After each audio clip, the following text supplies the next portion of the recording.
conversando com o meu genro, que é advogado, e trocando opinião com ele. E, no meu entendimento, justiça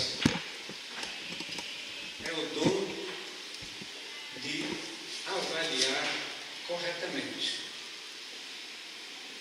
uma coisa, ou uma pessoa, ou uma ideia, ou um fato.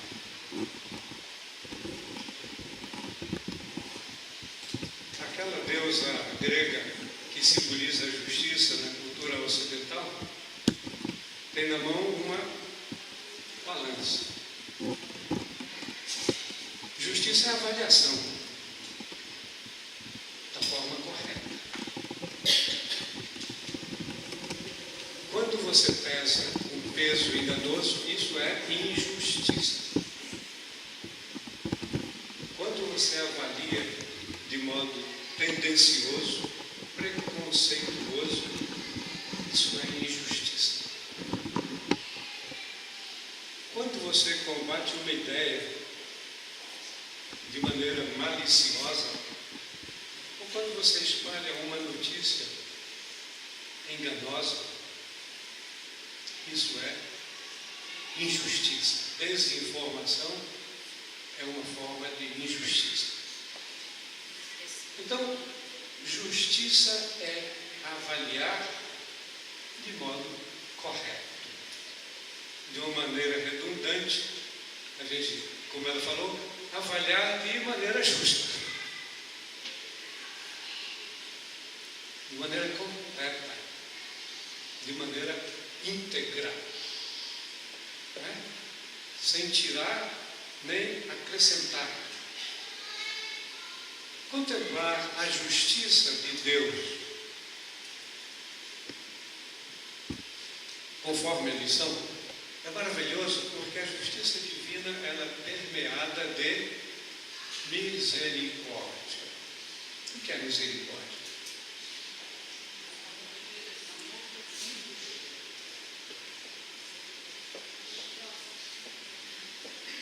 Misericórdia é abrir mão da justiça.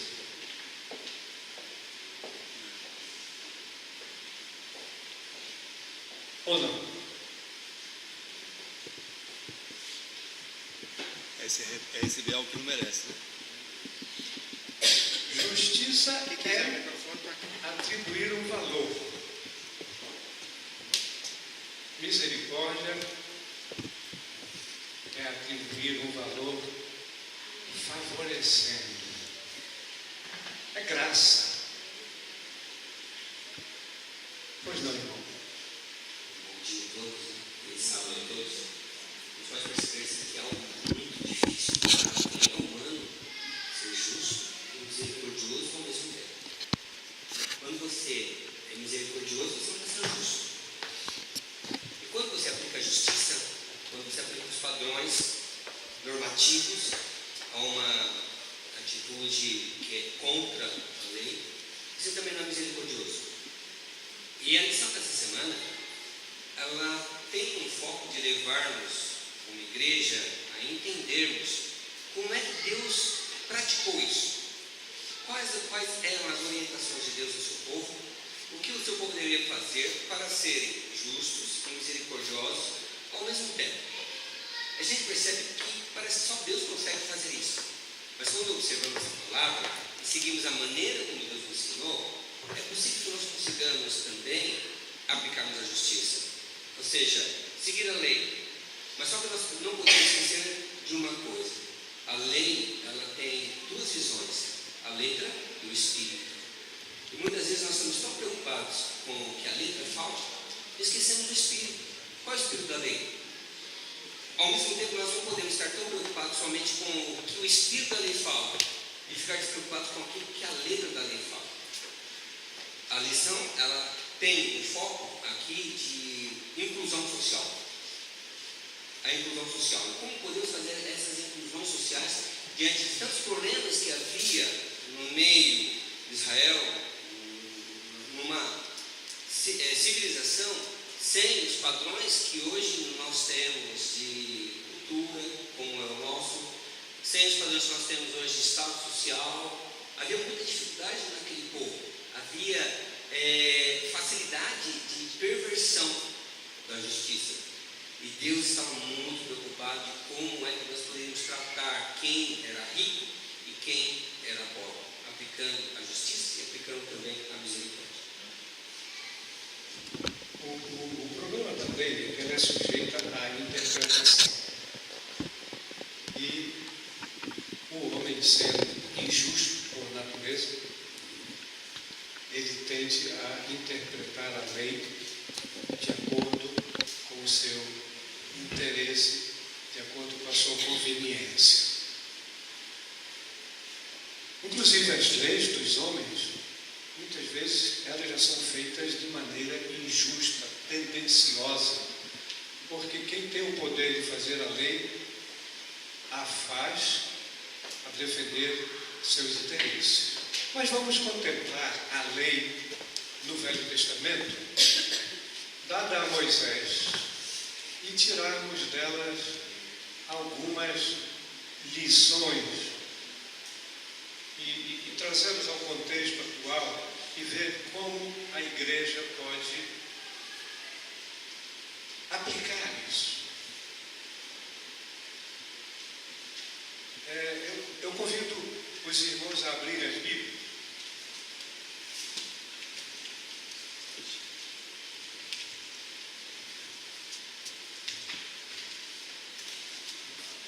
E vamos ler Êxodo 23.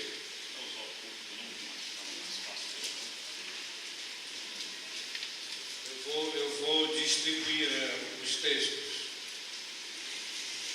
O casal Jader e Regiane, Êxodo 23, versos 2, verso 8. Robson, Levítico 19, 10. O irmão aqui, Provérbios 14, 31.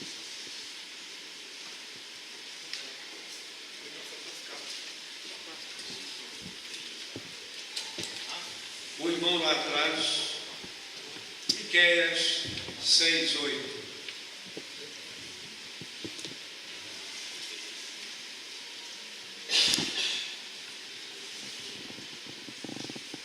Justiça social é a intenção original de Deus para a sociedade humana. Vamos contemplar a sociedade israelita logo após o Êxodo. Eles estavam nivelados. Eram todos ex-escravos. Talvez a diferença de posse entre um e outro israelita provavelmente fosse bem pequena. Todos haviam sido submetidos a uma escravidão de 400 anos. Em 400 anos de escravidão, ninguém fica rico. Todos ficam pobres. Esse é o estado da população israelita que recebeu a terra prometida. E houve uma divisão da terra. Houve uma divisão da terra. Por clãs, por famílias, por tribos, uma distribuição equitativa, proporcional.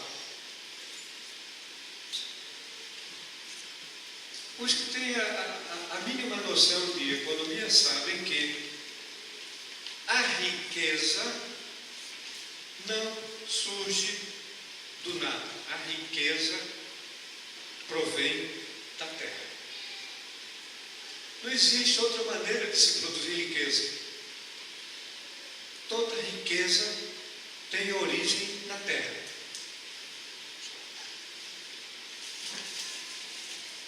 Então, a distribuição da terra, ao contemplarmos essa providência divina, nós temos que ficar maravilhados, porque 3.000 anos atrás, aproximadamente, quase 3.000 anos atrás, ainda não tinha surgido o direito romano, que ainda norteia direito ocidental, né?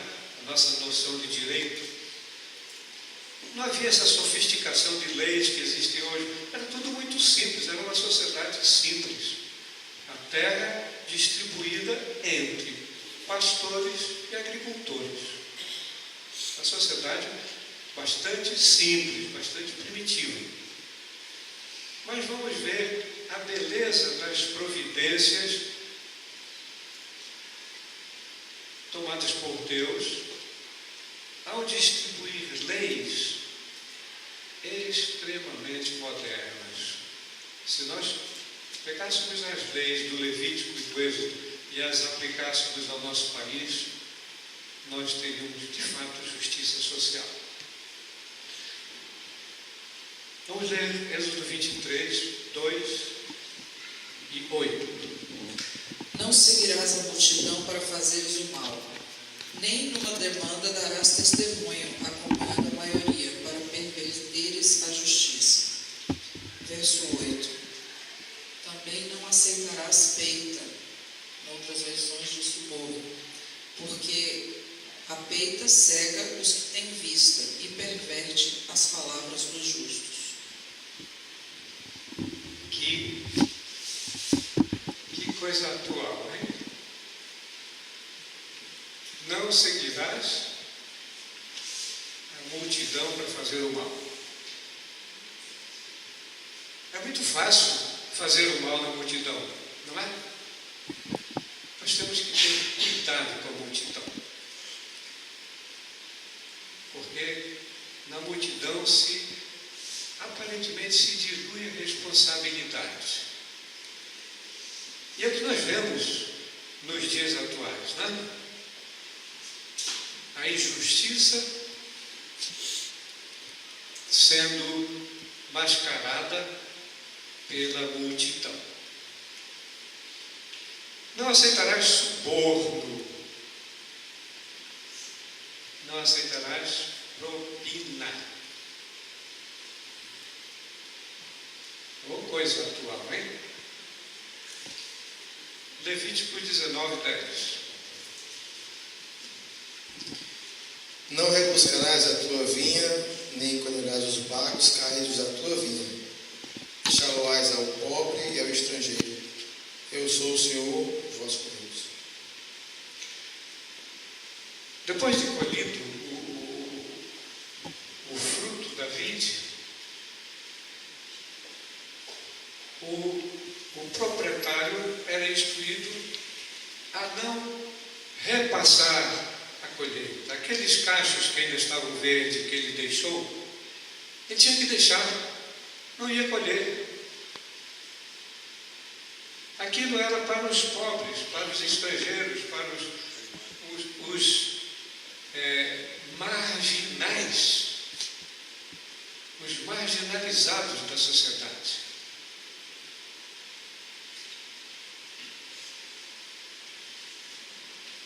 Justiça e misericórdia. Provérbios 14, 31.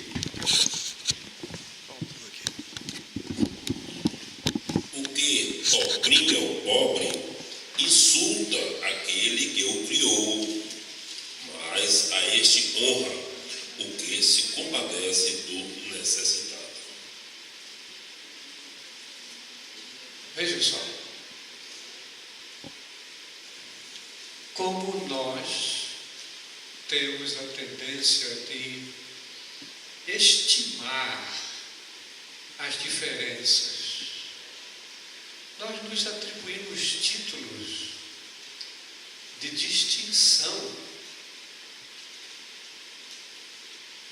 esquecendo que somos todos criaturas de Deus, somos todos filhos de Deus.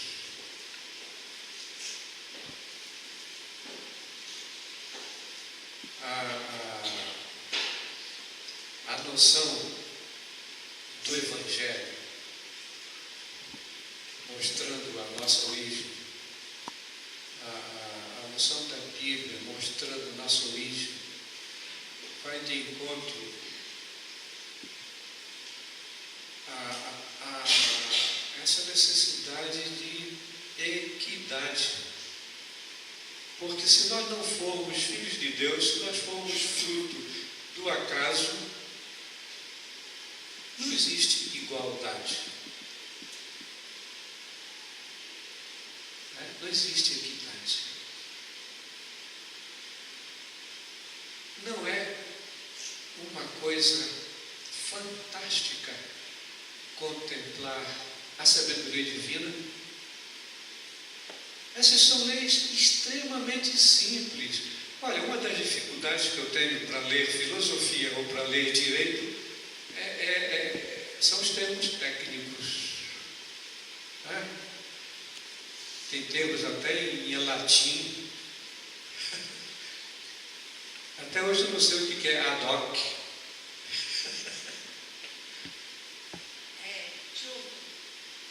Junto, olha só. Então,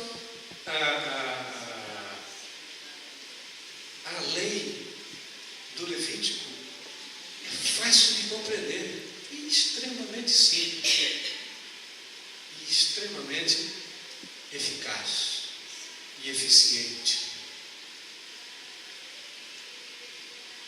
Não tem necessidade do indivíduo estudar para entender que todos somos filhos de Deus, todos somos iguais.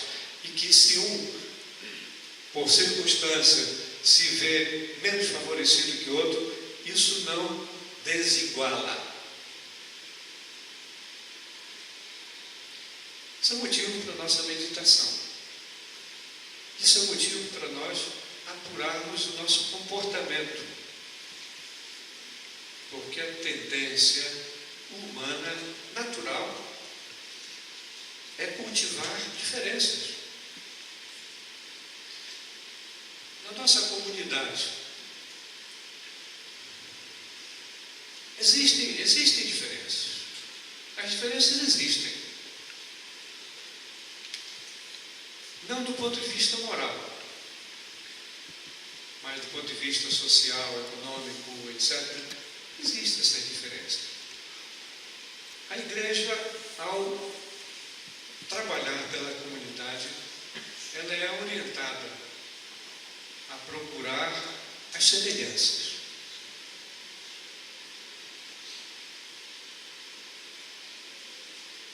E o grande nivelamento é: todos pecaram. Ou todos somos filhos de Deus. Todos merecemos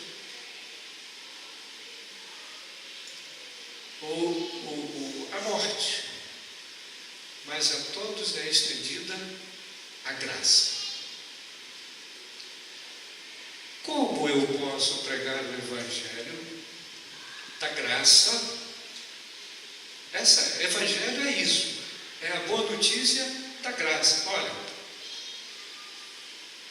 vocês me permitam uma brincadeira, mas Jesus está cantando: você não vale nada, mas eu gosto de você. Esse é o Evangelho. Se você chegou a um nível que você próprio não se dá mais nenhum valor, você acha que não vale mais nada, você tem que saber que Jesus deu a vida por você. Isso é o Evangelho. A justiça social primeira é: você tem assegurado o direito de chegar ao céu através de Jesus. Seja quem você for, seja pior que seja o seu pecado, o seu estilo de vida, o que você cometeu. Justiça e perdão. Essa é a grande notícia. As instruções para a guarda do sábado.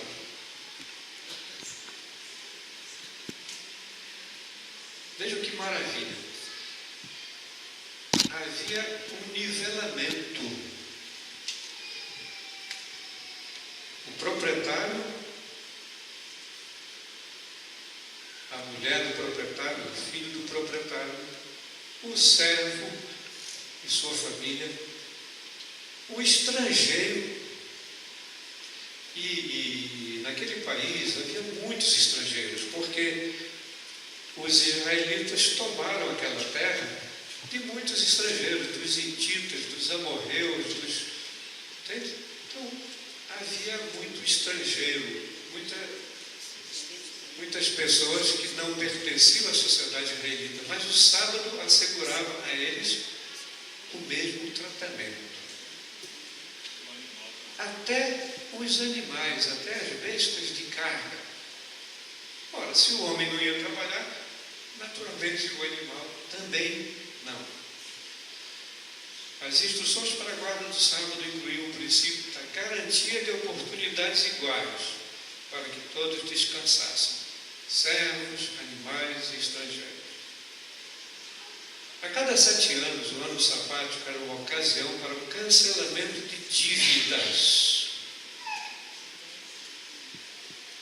Eu, uma vez, atendi uma pessoa no meu consultório e aquela senhora estava tonta. A queixa dela era tontura e ela veio consultar já se dando o diagnóstico de labirintite. E ao examinar o labirinto, normal, ela não tinha labirintite, na realidade o equilíbrio dela estava perfeito. Eu falei, olha, a senhora não tem labirintite, o seu labirinto está normal, as provas que eu fiz aqui mostram que a senhora não tem tontura nenhuma. O que a senhora tem? Falei, doutor, dívida. Uma coisinha que faz mal para a gente, né? A cada 7 anos, o ano sabático era uma ocasião para o cancelamento de dívidas. Então vejam só o equilíbrio que havia, porque hoje, muitas vezes, o consumo estimula a pessoa a fazer dívida. O sistema te convence de que tu precisas ter um carro do ano. Tu és estimulado a fazer dívida. A grande bolha que aconteceu em 2008, aquela crise enorme dos Estados Unidos, simplesmente aconteceu porque as pessoas compravam sem poder pagar. Os vendedores faziam cadastros falsos e o mexicano sem emprego, sem renda, comprava uma casa no Texas, no Arizona, enfim, nos Estados Unidos. Ele não podia pagar, mas ele fora convencido de que ele poderia comprar. E aí, muitos deles simplesmente fugiram. Por quê? Não tinha como pagar. Isso foi a origem da grande crise de 2008. Dívidas. O ano sabático era uma ocasião para o cancelamento de dívidas, para demonstrar interesse pelos pobres e libertar os escravos. Olha só, parece um disparate. E eu já estou vendo que eu estou falando sozinho aqui, estou fazendo um monólogo e a minha preocupação é que os irmãos participem. Mas haviam leis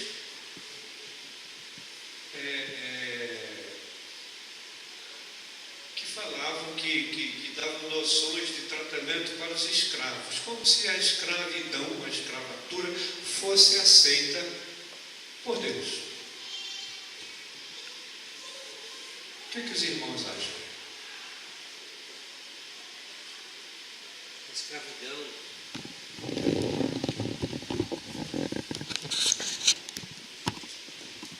nós percebemos que a escravidão israelita era bem diferente da escravidão que a africana, a África meio dos Estados Unidos, e havia regras. Os escravos eram tratados com mais dignidade. E o sábado está envolvido em tudo isso. Né? Uma forma muito linda, lição maravilhosa, onde mostra Deus preocupado com a situação do pobre, do endividado. Infelizmente, as pessoas que não conseguiam pagar as suas dívidas, elas às vezes tinham que penhorar seus próprios filhos. E quando a dívida era muito grande, os pais também iam como escravos, e se a dívida fosse extremamente grande, eles perdiam a terra, a própria terra que dava sustento, que produzia riqueza.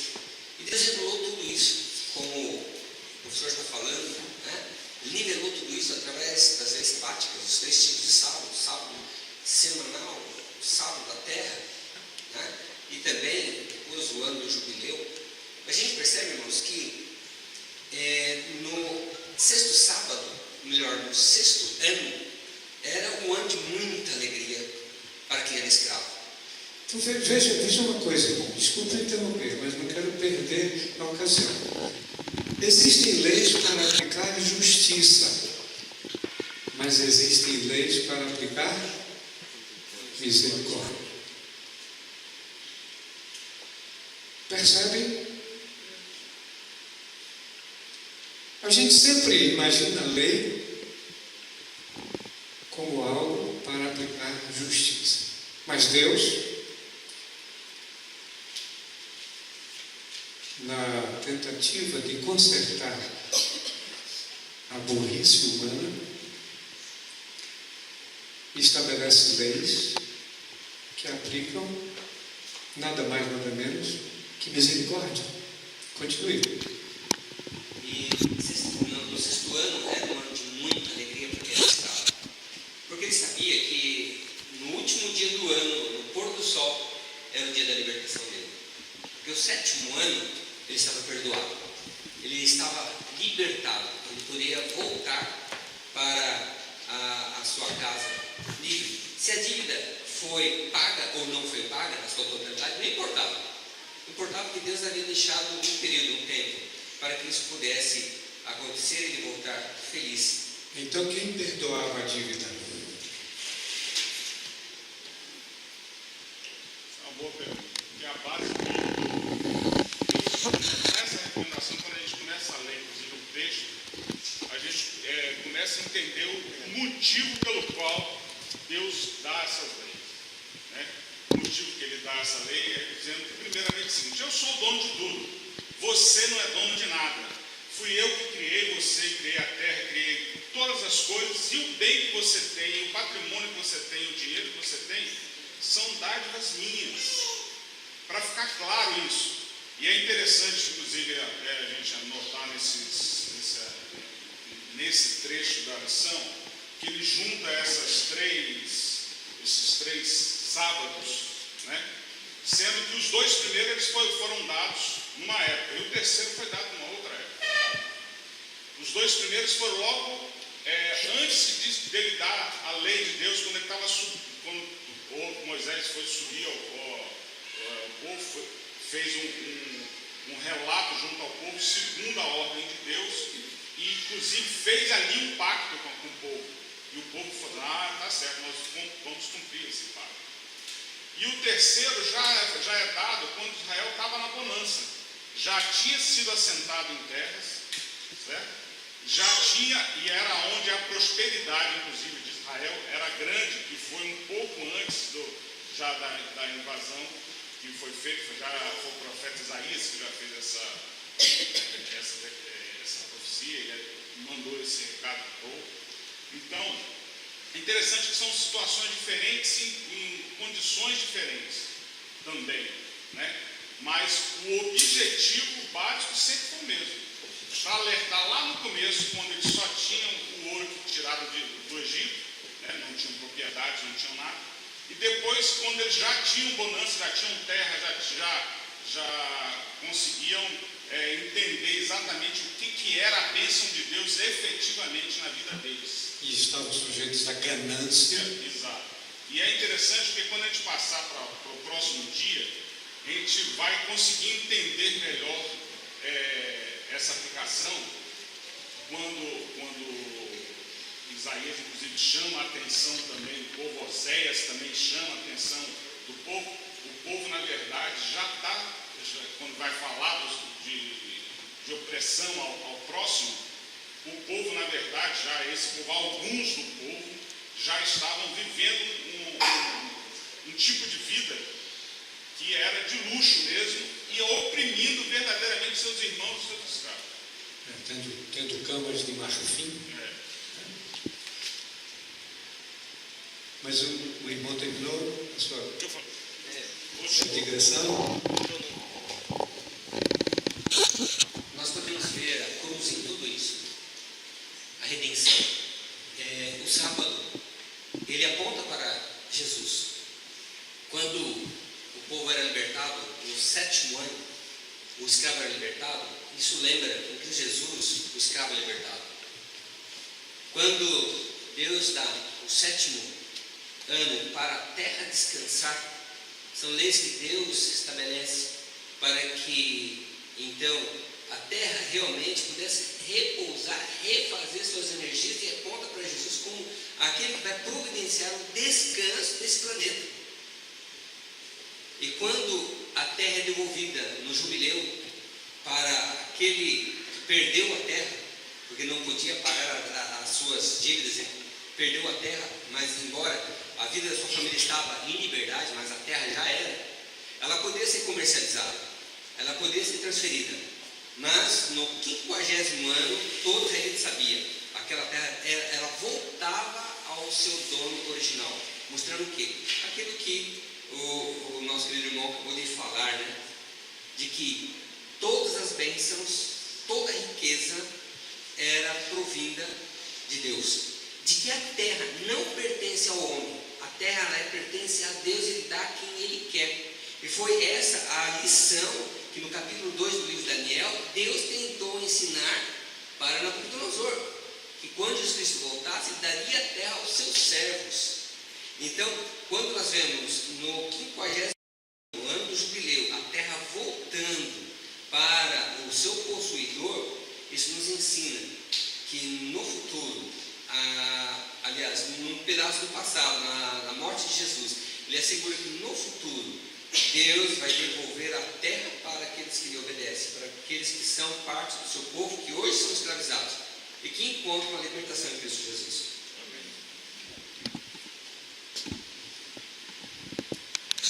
Não é fabuloso estudar a lição da escola sabatina?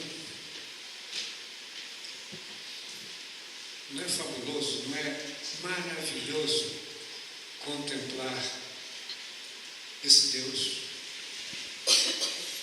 que provê preventivamente, já por antecipação, remédios para a ganância, para a usura, para a ambição, tão naturais no coração do pecador?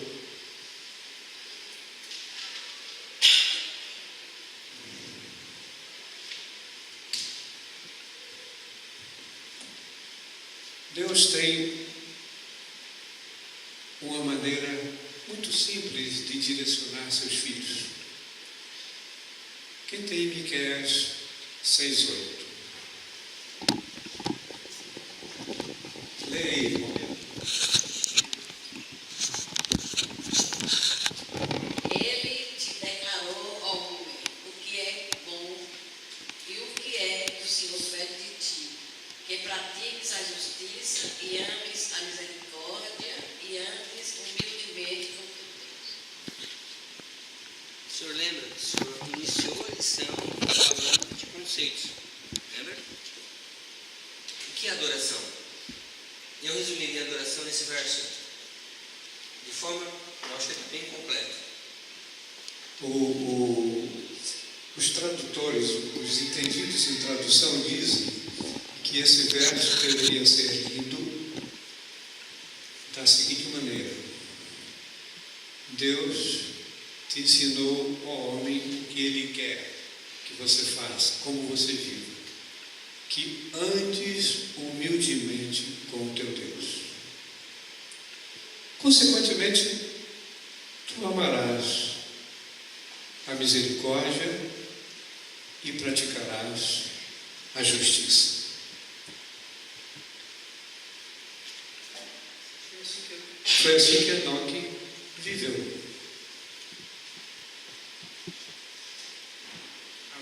A Bíblia é bastante singela na descrição de Enoque. Nós não temos nenhum feito de Enoque relatado. Nós não conhecemos Enoque. Nós sabemos simplesmente que ele andou com Deus. Esse é o nosso estilo de vida. A consequência natural de nossas atitudes, se nós tivermos esse estilo de vida, será a justiça e a misericórdia.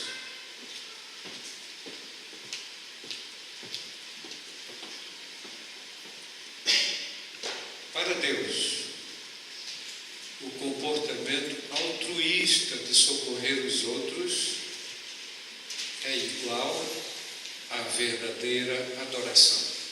Esse é um comentário da lição. Comportamento altruísta de socorrer os outros é igual à verdadeira adoração. Ontem eu assisti no Novo Tempo o estudo da lição pelos pastores. E quantos viram ontem? O que me chamou a atenção foi o seguinte: um dos pastores fez a seguinte pergunta para ele mesmo e para nós: o que você não está fazendo? O que a igreja não está fazendo? Porque a igreja somos nós. Nesse assunto de justiça, nesse assunto de misericórdia, o que falta fazer?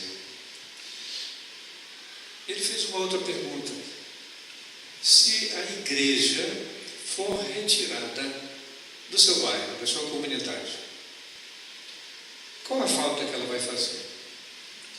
Qual a falta que irão sentir?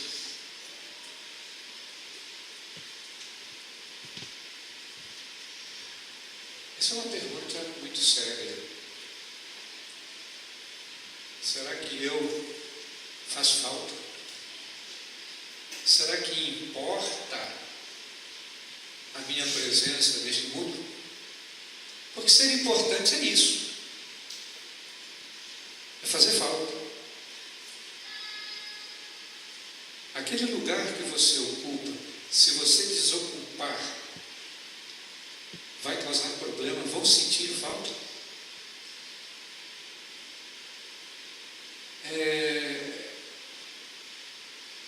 Os nossos posicionamentos como indivíduos,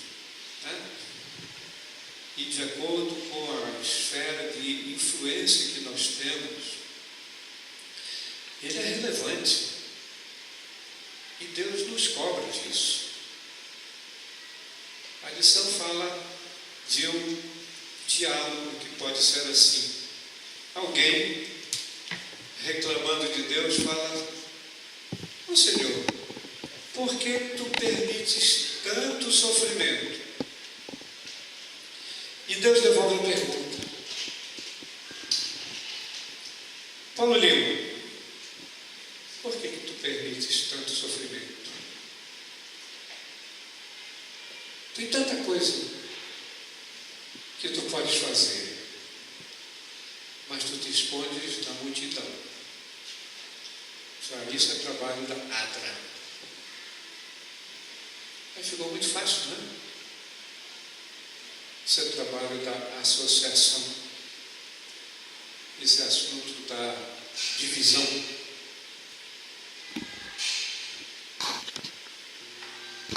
Fala.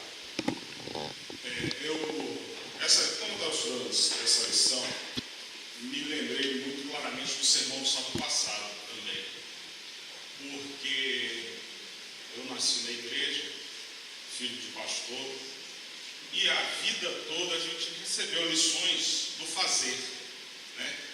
E o sábado passado, eu acho que quem estava aqui pôde escutar um belo sermão do ser, que é exatamente a diferença dessas questões. Quando a gente, inclusive, olha todo o contexto, por isso que é interessante toda vez que a gente lê um texto e vê essa principalmente a lição de terça-feira, né, que vai abordar esse assunto, e a de quarta também, a gente fica pensando assim, mas eu, como você falou, se eu morrer, já deve morrer aqui, não vai fazer diferença nenhuma para o bairro aqui, para as pessoas, porque ele não está fazendo nada. Então eu vou passar a fazer, porque aí agora eu quero ser a diferença aqui nas pessoas. Mas Deus também não está querendo isso. Ele, na verdade, ele está querendo que eu seja o reflexo dele.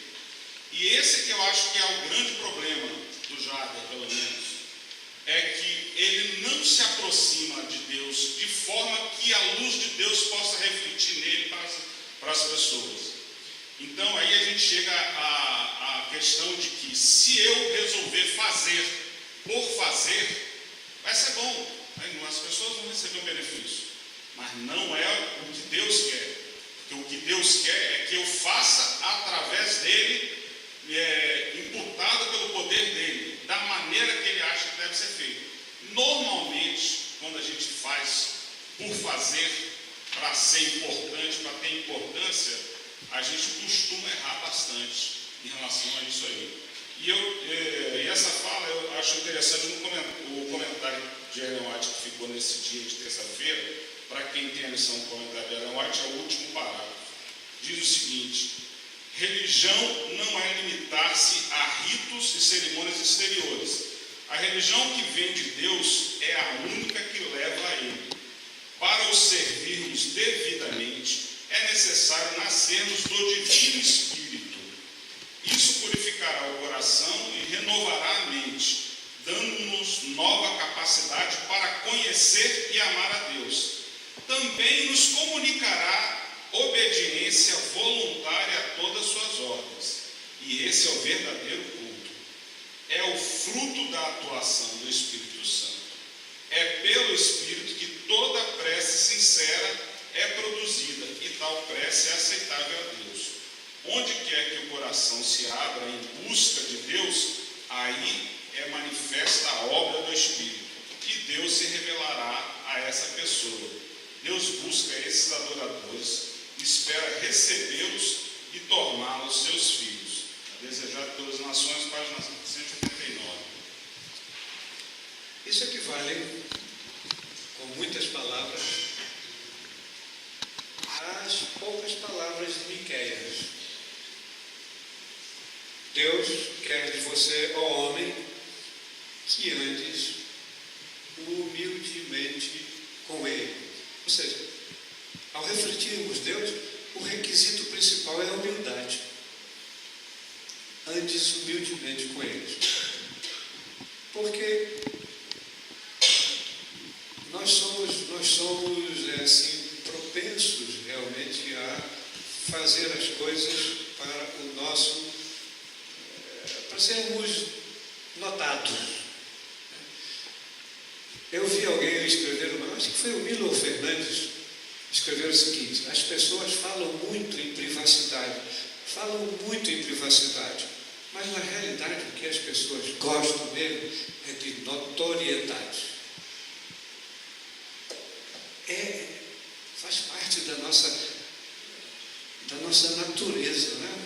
E Deus nos adverte preventivamente: ande comigo, mas em atitude de adoração. Porque quando eu contemplo o Altíssimo, eu vejo o nível que eu estou. Aí Ele irá agir na minha vida. Quem libertava o escravo não era o dono do escravo. Quem libertava o escravo era Deus. que libertava a terra, não era o proprietário da terra, Deus. Nós temos que cultivar essa noção. Nós só vamos desenvolver essa capacidade se contemplarmos a maravilha da lei ao levantar, ao deitar, ao caminhar, constantemente,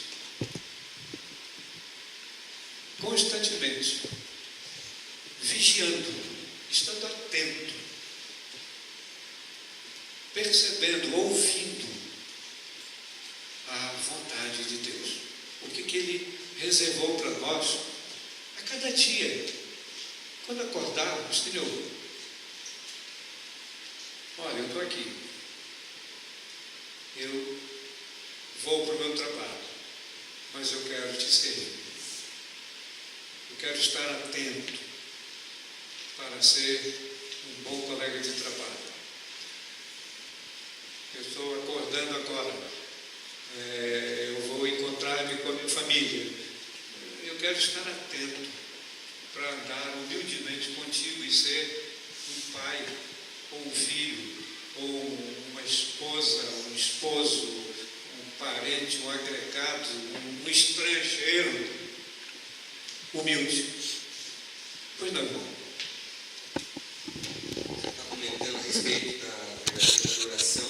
A lição do Sócio Batina, de terça-feira, ela, neste primeiro parágrafo, finalzinho do primeiro parágrafo, diz assim: na verdade, para Deus, esse comportamento altruísta de socorrer os outros é igual à verdadeira adoração. E eu fico pensando, é possível nós guardarmos os mandamentos e não amar o próximo? É possível nós amarmos o próximo e não guardarmos os mandamentos? São perguntas assim que para mim são interessantes. Porque às vezes nós somos observadores da lei, mas nós não estamos nem um pouquinho interessados ou preocupados com as necessidades do povo, com as necessidades das pessoas menos favorecidas. E para Deus isso tem extrema importância. Para Deus, se importar com as necessidades de pessoas menos favorecidas também significa adoração. E quando nós falamos do campo da adoração, nós sabemos que agora no tempo do fim, a nossa salvação, não sei se tem isso que eu estou querendo dizer, mas agora no tempo do fim, o mundo estará dividido em adoração. Quem presta a verdadeira adoração a Deus e quem não presta. A quem estamos adorando. Sem dúvida. Não é verdade? Sem dúvida. E quando nós vamos, por exemplo, Mateus capítulo 25, versículo 31, onde nós vemos o grande julgamento. E qual que é o grande julgamento que está escrito ali? Não é? Quando o Filho do Homem vier como rei, com todos os anjos, ele se assentará no trono, no seu trono real. E aí ele continua. E aí ele pergunta às pessoas perguntam para Deus: mas Senhor, quando foi que eu te vi com fome? Pobre, cego, nu? Quando foi que eu te visitei? Não é verdade? E ele diz assim: quando vocês fizeram a esses pequeninos irmãos, vocês fizeram a mim. Agora, existem aqueles outros em que ele vai dizer: olha, faça de mim, eu não conheço vocês. Mas Senhor, mas eu não entendo, eu preguei, eu fui obediente à lei, eu fiz tantas coisas maravilhosas, e Deus vai dizer o que para eles? Olha, mas quando eu estava com fome, quando eu era pobre, cego, nu, ou seja, quando o povo tinha as necessidades, e você deixou de atender as necessidades, você esqueceu de fazer as inclusões sociais. Você não percebeu. Você não percebeu isso, essas pessoas foram invisíveis para você, você perdeu a oportunidade de me adorar verdadeiramente. Você perdeu essa oportunidade. E essa questão da adoração é uma questão de salvação. É todo o contexto que nós estamos vendo. E dentro assim dessa questão do sábado, os 3 sábados, como nós vimos na lição de segunda-feira, é interessante notar, irmãos, que dentro desse processo sabático, o povo de Israel, eu não tenho certeza, mas eles não cumpriram com a lei de acordo com aquilo que Deus queria que se cumprisse. Quantos sábados que a terra deveria ter descansado, a terra não descansou, por causa da ganância daquele povo? Quantas vezes o escravo deveria ter sido libertado no finalzinho do 6º ano, o proprietário daquele escravo não permitiu ele voltar forro para sua família. Não é verdade? Quantas vezes essas leis foram desrespeitadas? Se nós fizéssemos um estudo um pouquinho mais profundo do jubileu e dessas leis, nós vamos perceber o seguinte, que o povo de Israel pagou um preço muito caro, indo para o exílio babilônico, por transgressão do sábado, dessas três formas de sábado. Porque quando o povo de Israel ficou 70 anos lá em cativeiro babilônico, foram 70 anos de jubileu, ou melhor, do descanso da terra, que eles não deixaram descansar. Agora a terra ia descansar, porque o povo não estava repatriado em sua terra. Dá a impressão até que esse número é simbólico, não é? Sim, pois é. Então nós vemos assim a importância da palavra de Deus, a maneira como Deus gostaria que nós aplicássemos esses conceitos na nossa vida, mas não de forma assim teórica, que geralmente nós fazemos, porque é muito fácil guardar a lei de forma teórica. Mas a prática da lei, que é amar o menos favorecido, que é amar o pobre, que é amar aquelas pessoas que nós não queremos amar, isto é difícil de praticar.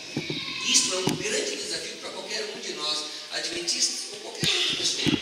E Deus se agrada, irmãos, mais desses que muitas vezes estão se esforçando para fazer isso, do que daqueles que guardam simplesmente a lei na letra, mas no espírito nós negamos o plano que Deus teria para a nossa vida. Saulo de Tarso descobriu o segredo. Depois de muitos anos de luta, ele chegou à conclusão de qual era o estilo de vida correto. Ele falou: vivo não mais eu. É isso aí, irmãos. Eu só queria pontuar sobre o comentário que ele fez aqui de Mateus 25. Na verdade, esse diálogo, ele vem, inclusive, provar exatamente essa questão. Uns falavam assim: Senhor, em teu nome nós fizemos muitos milagres, curamos pessoas, o necessitado, aquele que estava doente, nós vamos lá e curamos. E verdadeiramente eles curaram. Certo? E o Senhor, na verdade, não reconhece esse trabalho deles, que é um trabalho de misericórdia ao próximo também. Então nós temos duas questões aqui. Um fez trabalho ao próximo e não foi reconhecido, e o outro fez trabalho ao próximo e foi reconhecido. Então a questão em si não está no trabalho ao próximo, está na fonte e no que é o fato motivador que lhe leva a fazer o trabalho ao próximo. Essa é a questão. Então, e aí, por que a gente tem que estar preocupado com isso? Porque senão a gente acaba focando em fazer o trabalho ao próximo e esquecendo do relacionamento que você tem que ter, como o senhor falou muito bem aqui sobre esse verso, e agora por último por Paulo. Se não for com o Espírito de Deus incluído, e a lição aqui mostrava o quê? Mostrava o pessoal fervoroso, que cumpria a lei, fazia jejum, fazia todas as coisas, mas não recebia verdadeiramente esse relacionamento. Eu posso estar dentro da igreja e não estar com um relacionamento correto com Deus, recebendo dele o Espírito e o poder dele, posso estar fora da igreja e fazendo muitas obras de caridade ao próximo, sem também estar relacionado com Deus, também posso. Então, nenhuma coisa nem outra. Na verdade, a Bíblia deixa claro que esse trabalho de assistencial, ele deve sim ser feito, mas em primeiro lugar você deve estar habilitado pelo poder correto em fazê-lo. Porque nossos irmãos espíritas, infelizmente, têm uma visão paralela em relação a isso. Eu tive amizades de espíritas que eu me envergonhava de sair com eles pela benevolência, pelo assistencialismo que eles faziam. Mas faziam com esse objetivo, de quê? Não, porque quando eu estiver com o Senhor eu vou ser salvo, porque se eu fizer, tudo que eu estou fazendo aqui tem mérito meu aqui fazendo. E esse é o grande perigo que a gente não pode deixar de pontuar, porque nada que a gente faça, nem de assistencialismo, nem ajudando ao próximo, nem fazendo nada, se não for pelo Espírito de Deus, pelo dom de Deus, tem ponto de salvação e serve para a salvação de ninguém. Porque a salvação só vem única e exclusivamente por Jesus Cristo, e é quem nos habilita. Então, filantropia não é fim. Eu quero dizer assim, que eu concordo plenamente com o irmão. Plenamente Isso é muito importante. Porque senão nós vamos justificar muitas coisas que estão sendo feitas por aí, né? Simplesmente pelo bem social. É o que se falava ainda agora, adoração. Adoração, exatamente.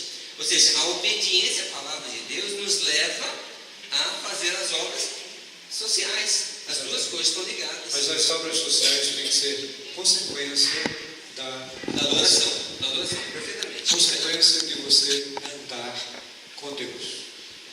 Aí você irá amar a misericórdia e praticar a justiça. Que Deus nos tome em suas mãos e faça que isso aconteça na nossa vida pelo seu poder.